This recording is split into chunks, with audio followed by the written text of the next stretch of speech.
پشیمانم یا رسول اللہ صلی اللہ علیہ وسلم، ہم شرمندہ ہیں، آج ڈسکا کی سب سے پرانی نور مسجد کو شہید کر دیا جاتا ہے، اور وجہ یہ بتائی جاتی ہے کہ وہ قبضے کی زمین پر بنی تھی۔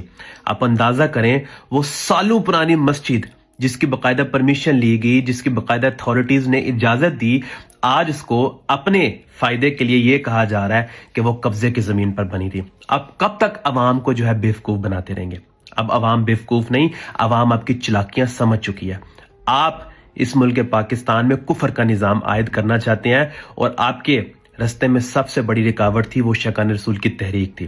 آپ نے ان کو ہٹانا تھا، اور یہ کام کرنے تھے اپنے آقاؤں کو خوش کرنے کے لیے۔ میری بات جان لیجئے، وہ زمین جو اللہ سبحانہ و تعالیٰ کے راہ میں وقف کر دی جائے اور وہاں پر مسجد بنا دی جائے، اس کو شہید کر کے اپنے ذاتی فائدے کے لیے وہاں پر بلڈنگز بنانا یہ گناہ ہے، اور یہ ہمارے علماء کا فتویٰ ہے۔